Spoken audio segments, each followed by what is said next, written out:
handling purchase documents yourself, may simply be too costly, costing you way too much. Moving forward with the Decker team. Moving forward together with the Decker We're team. thrilled and excited that for over 30 years, we've been helping you not only sell and buy real estate, we've also been coming alongside you and helping you thrive in your relationships, heal, strengthen, and flourish, as well as build wealth.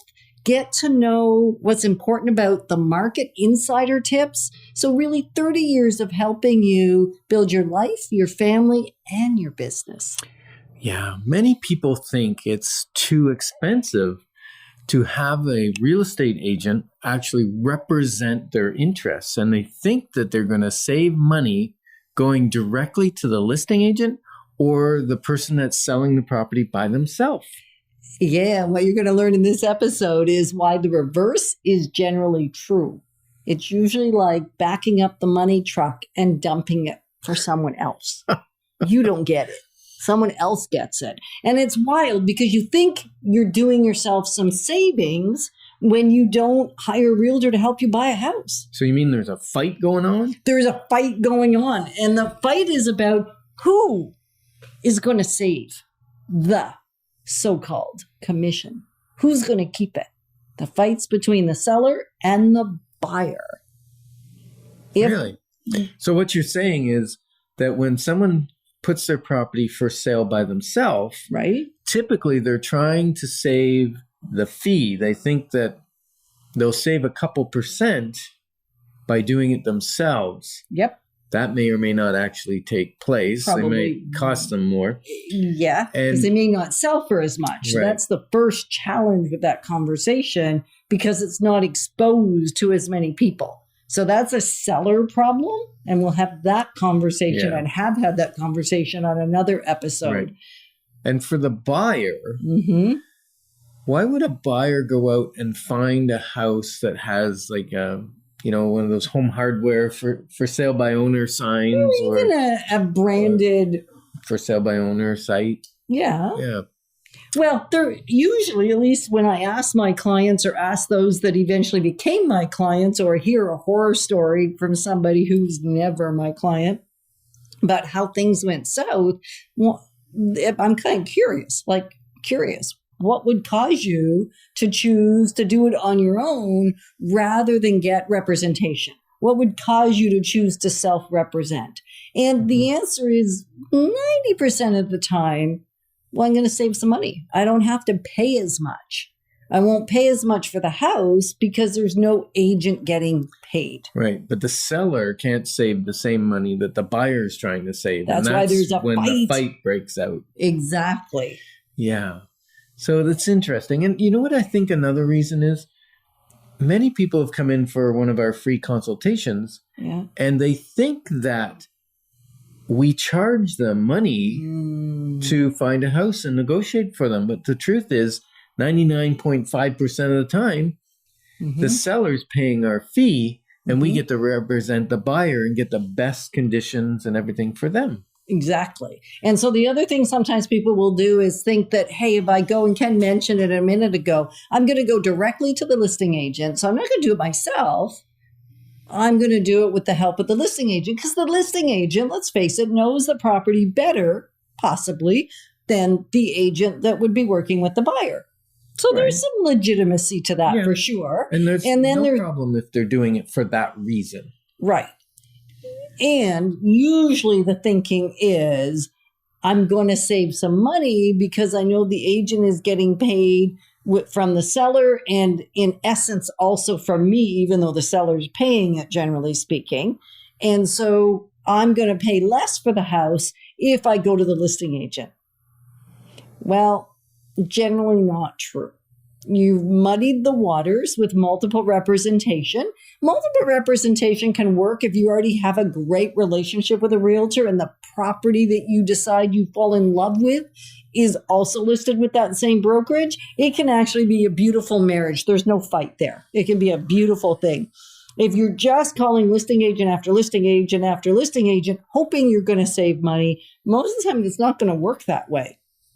because their first obligation was already to strategize with the seller about how to help the seller get the most money possible. And that equation does not include helping you pay the least. Ouch. Yeah, pay the least. Right. It sounded like lease. Like, oh, no. It's in a rental lease. No, like pay less than you would otherwise pay. The least. Yeah. Right? You're actually probably, even in that case where you go directly, it's not about the realtor getting a few dollars more. Or it really, if that's their motivation, probably not going to represent the seller or you very well. Mm. And the other thing is the buyer's agent, when you hire a buyer's agent, they're trained negotiators. I know. You know, like we've been doing this, me over 26 years, you over 31 years. We've learned a thing or two about negotiating with a seller. And actually sometimes we're able to get the property, especially when it's, sometimes it's not about paying the least for it. It's about actually getting it. And we've got the strategies, the know-how, and the experience to make sure we can get a property for someone, or at least most of the time. We can't always do it because, like we say, sometimes somebody will back up the money truck and pay an unbelievable amount of money. And something maybe you as a particular buyer on this particular house aren't prepared to pay. And that's okay, because just the other day I talked to a realtor who had a client go through 55 offers before they got a house. So by the time they were there, guess what? They were paying an exorbitant amount of money for the house they bought. They're tired. They had buyer fatigue. They just wanted a house. Exactly. And if you're doing it on your own, the risk is that you will get buyer fatigue because you don't get first dibs on the properties that are coming onto the market. First dibs is kind of important. Yes. And we've been able to help over 1,320 buyers actually buy a house. And so that means we need to find it, negotiate, make sure it's a good house, do home inspection, septic, well, whatever is required. Sometimes in multiple offers, we do the inspections before. Sometimes we choose not to do them. That's totally up to the buyer. Yeah. And yet, because that experience, I just want to speak to that for a minute, because if we've been into that many homes and taken not the building inspection courses, but we've taken construction courses, we've taken extensive septic courses, we've taken well education. So although we are not an inspector, we disclaimer, loud and clear, not an inspector. If it is a blatant big issue, it's not likely that we're going to miss it, although we don't want to become your building inspector. No, and yet we're doing a pretty thorough, comprehensive view if, in fact, you find yourself in a situation where you go, I don't want an inspection because I want the house more than I want the inspection. Right. And sometimes we are able to find things without the inspector, and the buyer will say, I don't want this house.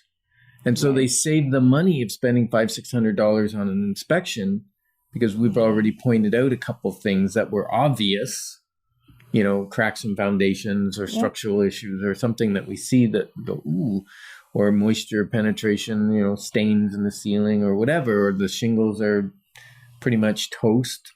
And we go, okay, well, that's $12,000 or that's $16,000, depending on the size of the house. Right. So, yeah. It takes a lot of time to get experience, which is, I think, what we were painting the picture of. And if you don't have the experience of at least 20 or 30 homes under your belt where you've handled from start to finish, you might just want to take, I don't like the word advantage, and yet it kind of is the right word. You may just want to dip into the experience of someone else so that you don't have to pay the costly price of experience. We're honored to be your advocates on the journey of real estate and life exponential. Moving forward with the Decker team. Moving forward.